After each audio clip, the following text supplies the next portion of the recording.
नमस्कार, एनडीटीवी मध्य प्रदेश छत्तीसगढ़ देख रहे हैं आप। मैं हूं अमृत तिवारी और हमारे खास कार्यक्रम बजट उत्सव में स्वागत है आपका। वित्त मंत्री निर्मला सीतारमण आज बजट पेश करने वाली हैं। सुबह 11 बजे लोकसभा में बजट पेश होगा। वित्त मंत्री निर्मला सीतारमण लगातार 8वीं बार बजट पेश करेंगी। बजट पेश करने से पहले प्रधानमंत्री नरेंद्र मोदी की अध्यक्षता में होगी कैबिनेट की बैठक। वित्त मंत्री निर्मला सीतारमण आज अपना लगातार 8वां बजट पेश करेंगी। सुबह 11 बजे आम बजट पेश होगा और ये मोदी सरकार के तीसरे कार्यकाल का पहला पूर्ण बजट है। महंगाई समेत कई मुद्दों से जूझ रहे मिडिल क्लास को इनकम टैक्स स्लैब में कटौती या बदलाव की उम्मीद है। तो ये बड़ी खबर आपको बता रहे हैं। आज 11 बजे वित्त मंत्री निर्मला सीतारमण बजट पेश करने वाली हैं और 10:15 पर कैबिनेट की बैठक यानी बजट पेश करने से पहले प्रधानमंत्री नरेंद्र मोदी की अध्यक्षता में बैठक होगी। यह बैठक भी बेहद खास है। उधर लगातार वित्त मंत्री निर्मला सीतारमण 8वीं बार बजट पेश कर रही है। तीसरे कार्यकाल का यह पहला पूर्ण बजट है। खास बात यह है कि इस बार आम बजट से मिडिल क्लास को तो इनकम टैक्स स्लैब में राहत की उम्मीद है ही। उधर सीआईआई की सरकार को सलाह है कि इनकम टैक्स का बोझ जरा कम किया जाए। इसके साथ ही कई दिलचस्प चीजें हैं जो 11 बजे निकलकर सामने आएंगे, लेकिन कुछ घंटों बाद देश का आम बजट पेश होने वाला है। मोदी सरकार के बजट से महिलाओं, किसानों, युवाओं और टैक्स पेयर्स को बहुत सारी उम्मीदें हैं। पीएम मोदी ने बजट से पहले कुछ अहम संकेत भी दिए हैं। तो साथ ही छत्तीसगढ़ के डिप्टी सीएम अरुण साव ने भी बजट को लेकर कहा कि यह बजट हर वर्ग का ख्याल रखने वाला होगा।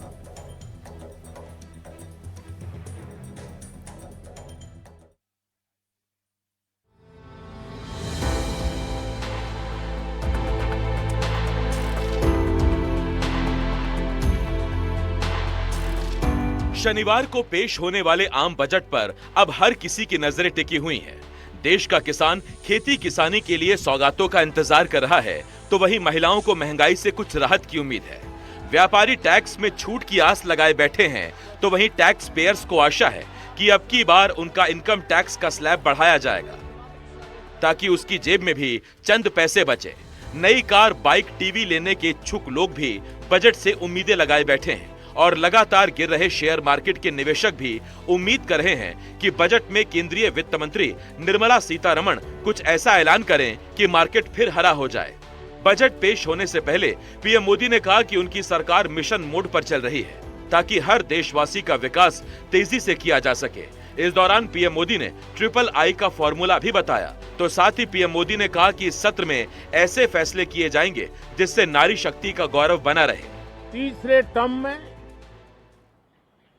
हम मिशन मोड में देश को सर्वांगीण विकास की दिशा में, चाहे वो भौगोलिक रूप से हो,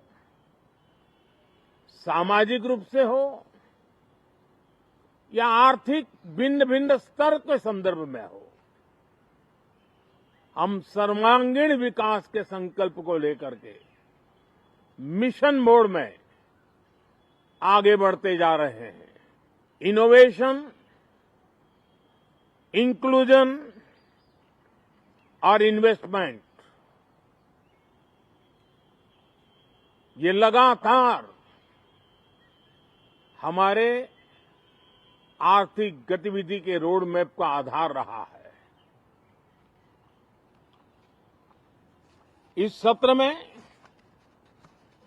हमेशा की तरह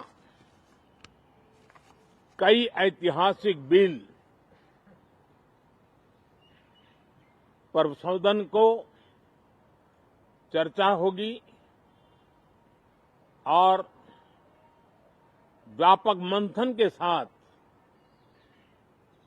वो राष्ट्र की ताकत बढ़ाने का काम करने वाला कानून बनेंगे। नारी शक्ति के गौरव को पुनः प्रस्थापित करना, पंथ संप्रदाय के भेद से मुक्त होकर के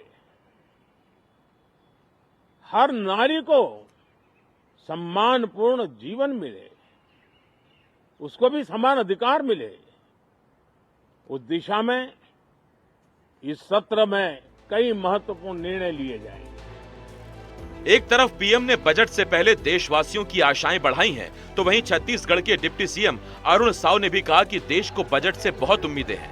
उन्होंने कहा कि जनता जानती है कि किस तरह पिछले 10 सालों में बीजेपी सरकार ने हर वर्ग का ख्याल रखा है। देश की जनता को बड़ी उम्मीदें हैं और उम्मीद भी उन्हीं से होती है जो कुछ करते हैं।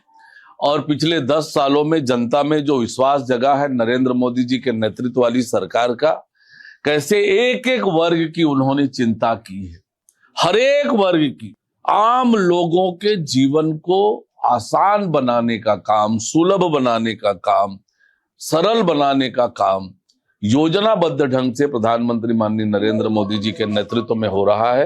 तो निश्चित रूप से इस बजट में भी विकसित भारत की कल्पना, विकसित भारत का विजन स्पष्ट रूप से दिखेगा।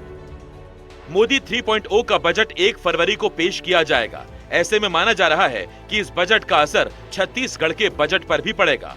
छत्तीसगढ़ में 24 फरवरी से बजट सत्र की शुरुआत होने जा रही है, जो 21 मार्च तक चलेगा। अब देखना यह है कि बजट से आम देशवासी को क्या हासिल होता है और देश के किसानों, महिलाओं, युवाओं और नौकरी पेशा लोगों की उम्मीदों पर इस बार का बजट कितना खरा उतरता है। Bureau report, NDTV, Madhya Pradesh, Chhattisgarh.